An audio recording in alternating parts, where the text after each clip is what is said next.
All right, this is the big breaking news coming in at this point in time. We understand the Union Home Minister Rajnath Singh has briefed Prime Minister Modi on the Masarat Alam issue, where the government finds itself cornered in not just the Lok Sabha but the Rajya Sabha as well. The Union Home Minister, remember, is set to speak shortly in the House, and it is likely that the Prime Minister could also intervene by the looks of the opposition, really, that is refusing to relent on the issue. Joining us in our studios is Gaurav Sawant this morning for more perspective on this big issue that really has become a matter of perception. Also on the phone line with us is Deputy Editor Ashar Khan. But coming to you, Gaurav, first, the big question really, the warning, the red flag, so to speak, had been raised by not just the opposition and members of the BJP, but by the RSS as well when it came to its alliance with the PDP. And yet again, the centre is finding itself cornered as far as actions of the Mufti government, or rather Chief Minister Mufti, is concerned.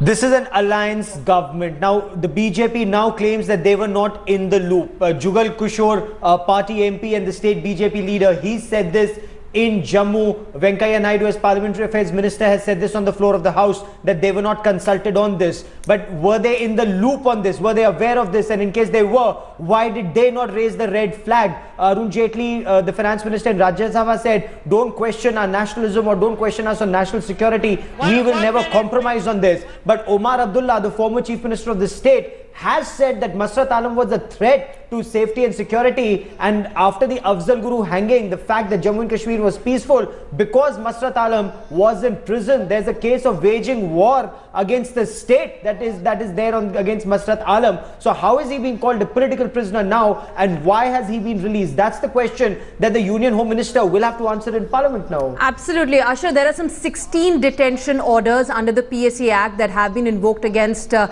hardline Hurriyat leader like Masarat Alam. The big question really being whether or not the government can claim that it was not in the know before Masarat Alam's release. And we heard what Malika Arjun Kharge had to say there. He says, even in the first statement that had been made by Chief Minister Mufti, he said that I have told the Prime Minister as well, I have informed the Prime Minister as well, that it is the Hurriyat and Pakistan militants really who are to be credited for the peaceful elections in the state.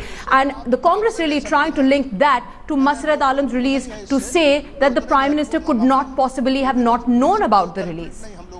Well, it's been 9 days since the new Chief Minister came in Jammu and Kashmir. Swearing-in took place on 1st of March. In these 9 days, we've seen that there has been major embarrassment for the BJP in this. There were statements regarding praising the separatist / militant / Pakistan for conducting elections. Now we've seen that the release of Masrat Alam. So all these things putting a lot of pressure on the BJP, and especially when the session is going on, it gives a great opportunity to the opposition parties to ally together and take on the government.